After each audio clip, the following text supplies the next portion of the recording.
iman abada. Assalamualaikum warahmatullahi wabarakatuh. Alhamdulillah, nahmaduhu wa nasta'inu wa nastaghfiruh wa na'udzubillahi min syururi anfusina wa min sayyiati a'malina. Allahumma sholli ala sayyidina Muhammad wa ala ali sayyidina Muhammad, amma ba'du. Yang saya hormati Gus Baha sebagai pembicara utama penting pada forum yang berbahagia ini. Tes ini bassnya diperkecil aja. Tes ya, oke. Wah, ini pakai ini yang lebih bagus. Sebelum acara dimulai mungkin kursi yang di depan bisa dipenuhi dulu. Ya, ini yang di belakang monggo bisa. Ini masih, oh ini khusus untuk spesial ibu-ibu ya, enggak apa-apa.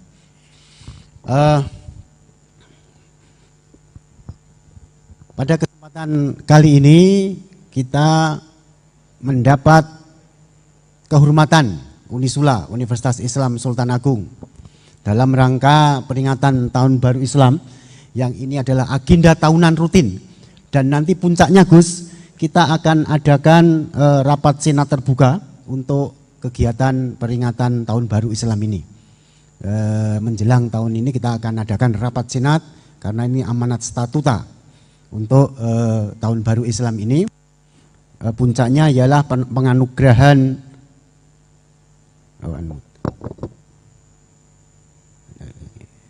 no, we cannot host, make host. Oke.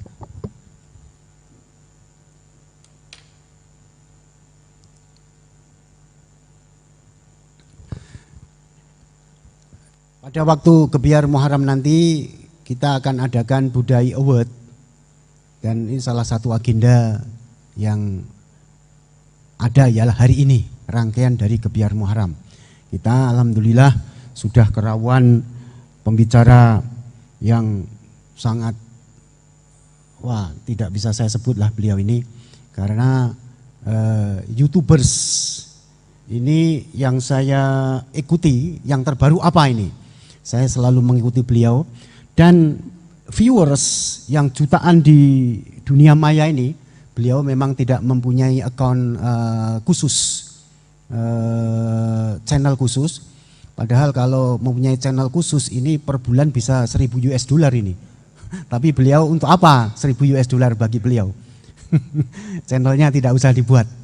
Ini meliputi, kalau kita mengadakan sampel 100 viewers, itu dari Muhammadiyah 40, dari kelompok Nahdiyin 45, kemudian nonnya itu 20. Ya, jadi beliau ini penyatu gitu.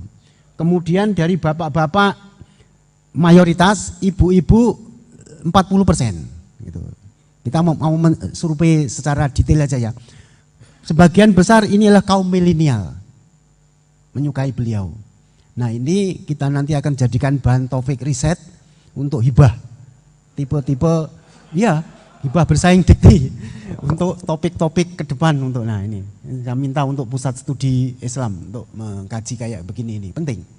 Ini fenomena luar biasa, maka kita hadirkan, tadi sudah saya sampaikan, alhamdulillah Gus Baha ini kami harapkan nanti salam dari Habib Hasan, Ketua Umum Yayasan Badan Wakaf, bahwa diharapkan secara rutin nanti elit-elit pimpinan universitas, rumah sakit, dan yayasan ingin mengaji kepada beliau. Kalau tidak di sini ya kita boleh pergi ke Narukan, Sarang. Tidak membuang waktu, tidak usah saya kenalkan CV beliau, yang tidak kenal ya kebangetan gitu aja. Tidak kenal Gus Baha enggak kebangetan. Beliau ini adalah murid kinasih Yai Maimun, ya, murid kinasih. Dan beberapa kiai besar di Jawa ini adalah guru beliau. Mohon maaf Gus. Saya berikan langsung waktu kepada beliau untuk memberikan tausiah, nasihat, wejangan, kemudian membuka mindset kita dan seterusnya. Terserahlah, kami tidak mempunyai kewenangan. Dan waktunya juga kami serahkanlah. Kami nggak mau boleh membatasi ulama. Kalau beliau, saya berhenti sekarang, siap, dawuh, ngoten. Tapi ampun sekedhik Bos, ini kata. Nggih, monggo Bos, kami Gus dua nggih. Ya, ini ada dari Yogi Banjarmasin, satu tipe dengan Ahmad Banyuwangi, satu tipe dengan Rizka Pekanbaru. Yang dari Banjarmasin itu, Gus mohon izin ngaji lewat jarak jauh, baik melalui YouTube ataupun lewat medsos. Namun sanadnya bagaimana Gus? Sebab masa kini belum bisa ketemu langsung. Terus Rizka Pekanbaru ini trik mendidik akidah anak sejak dini. Pripun. Terus Ahmad Banyuwangi ini bagaimana kaum milenial, ini karena setipe Gus, generasi XZ yang lahir tahun 2000-an, bagaimana membuat menarik belajar tasawuf bagi generasi anak-anak. Namun niku. Tapi setunggal tipe nih tasawuf. Bagaimana belajar tasawuf untuk generasi-generasi yang cik nom-nom. Terus satu itu setipe dengan mendidik anak. Kemudian yang nomor dua mohon izin ngaji jarak jauh. Sanadnya pripun karena belum bisa ketemu.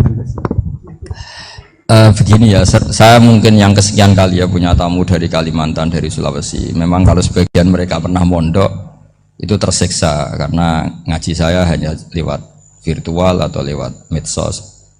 Kebaikan itu pasti sudah benar. Jadi dengan ketemu langsung maupun enggak itu secara sanad itu sudah cukup. Cuma ada beberapa kebenaran yang butuh jelimet, butuh tahqiq, itu yang harus ketemu langsung. Tapi kalau yang kebenaran-kebenaran umum itu tidak perlu, karena kebenaran itu bahasa lainnya itu al-ma'ruf, sesuatu yang mudah dikenali oleh akal, oleh nurani, oleh komunitas, oleh sistem sosial. Sementara mungkar itu sesuatu yang aneh. Andai kan tidak ada agama pun, orang akan bilang selingkuh itu mungkar. Andai kan tidak ada agama pun, sesuatu milik siapa harus jelas. Sehingga diaturlah ini istrinya ini istrinya ini barangnya ini. Yang paling berhak make apa ya yang punya kan? Makanya nikah itu disebut ma'ruf. Yang boleh make ya yang punya. Misalnya yang boleh make mobil itu ya yang punya atau yang dapat izin. Itu disebut ma'ruf. Lalu yang nggak punya kok make, itu namanya mungkar. Ya aneh, nggak punya kok make tanpa izin. Sehingga kebaikan-kebaikan seperti ini nggak butuh sanad karena semua orang pasti kenal. Makanya disebut kebaikan itu al-ma'ruf, kemungkaran disebut mungkar. Jadi ma'ruf maknanya arafahul aklu, akal ini mudah menerima. Mungkar maknanya angkarohul aklu, akal ini menjadi aneh. Kan nggak mungkin lah orang yang waras mau ini ada minuman, kalau kamu minum hilang kesadaran, minuman ini halal, itu aneh nggak? Aneh kan? Tapi kalau kebalikannya, ini minuman manfaat untuk stamina, manfaat untuk kesehatan, maka ini halal. Nah agama itu datang dengan sesuatu yang ma'ruf dan menolak sesuatu yang mungkar. Nah kebaikan-kebaikan seperti ini itu Pak Rektor gak perlu sanad karena itu sudah lazim, sudah keniscayaan. Lalu ada kebenaran yang butuh detail. Misalnya begini, wali nikah itu siapa? Wali nikah itu adalah bapaknya dan mbahnya misalnya. Nah kalimat dan mbahnya ini salah kalau dalam fikih Islam. Karena mbah dalam bahasa Jawa itu bisa mbah dari ibu.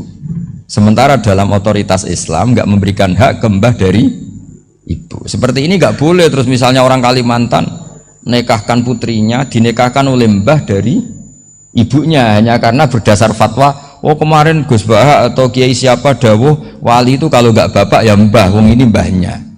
Nah itu butuh detail. Yang dimaksud mbah di bab wali adalah abul ab, bapaknya bapak, bukan sekedar mbah. Nah hal-hal seperti itu mohon sekali untuk tidak kesusu atau tidak tergesa ngambil kesimpulan karena itu butuh fikih yang apa? Detail. Ya butuh fikih yang apa? Detail. Padahal istilahnya sama, wali itu bapak dan mbah. Sehingga dalam kitab-kitab matan misalnya kalau ada fa'ahakul awliya bitazwid abun summa jaddun itu pasti sama Sarah dikritik. Al-aula ayyakula abul ab, seharusnya jangan dikatakan mbah karena kalau mbah memasukkan dari ibu. Yang benar adalah abun fa'abul ab, bapaknya bapak. Nah, jadi kira-kira gitu Pak Rektor. Gantian jenengan yang menjelaskan ini. Yang nomor 2, Kabupaten Bandung itu kalian bagaimana mendidik ini akidah dan tasawuf bagi generasi milenial ini. Ya kayak tadi, tasawuf maupun tauhid maupun ilmu moral apapun itu mudah sekali dididik. Ciri utama agama ini itu ad-dinu yusrun, agama itu mudah. Mudah itu artinya ya nurani nerima ya gampang, akal ya gampang, komunitas ya nerima gampang. Kayak tadi penjelasan saya tentang Tuhan. Ada orang miskin dari Indonesia, misalnya kuliah di Amerika. Dia mulai kecil tahu yang seharusnya jadi Tuhan itu siapa. Ya yang menciptakan langit bumi, sebaiknya yang jadi Tuhan itu siapa? Ya yang wujudnya paling awal. Kemudian dikasih alternatif Tuhan yang wujudnya ada tanggalnya. Keren nggak misalnya? Kan terus nggak keren. Kok Tuhan sama buminya kok dulu buminya? Kayaknya kok enggak lah kayak gitu. Artinya barokahnya logika yang sehat ini kan, ya setahu saya hampir jarang kan yang murtad masalah tauhid itu. Kalau moral banyak yang agak nakal, tapi secara tauhid jarang yang murtad karena tanaman logika tauhid itu mantap di Indonesia. Mulai kecil kan diajarin wujud, kidam, baqo, mukhalafatul lihawadisi, qiyamuhu fi nafsi. Sama, moral juga gitu. Jong jogeman misoi wong, kena dipisoi sakit enggak? Jangan pernah mencubit orang, dicubit itu sakit. Jadi orang diberi rasa. Enggak enak loh disakitin orang, dijotosin orang, ya sudah jangan jotosin orang, enggak enak. Sehingga apa ya, kalau kamu ingin sopan ya disopani ya harus sopan, kalau ingin dihormati harus menghormati orang lain, sehingga itu tertanam. Makanya bangsa kita termasuk yang terbaik akhlaknya. Kalau musim haji itu dipuji-puji sama sekian negara karena pantangan lah kita nginjek orang sholat, ngelangkai orang ruko, orang sujud. Kalau orang lain mungkin kan seenaknya. Iya, karena mulai kecil itu dilatih tidak boleh ngelangkai orang, tidak boleh. Jadi akhlak itu ya diajarkan mulai kecil plus logikanya. Logika itu ya apa saja lah, yang penting menjadi anak kecil itu paham. Dan itu mudah, saya ulang lagi mudah, karena agama ini ad-dinu yusrun, agama ini mudah, jadi mudah dipahami. Nggak bisa kamu katakan misalnya tasawuf. Tasawuf itu ya gampang kayak tadi, seperti Bapak kalau ngendikan. Makanan yang membuat enak itu karena menunya yang mewah kamu cocok atau karena kamu lapar.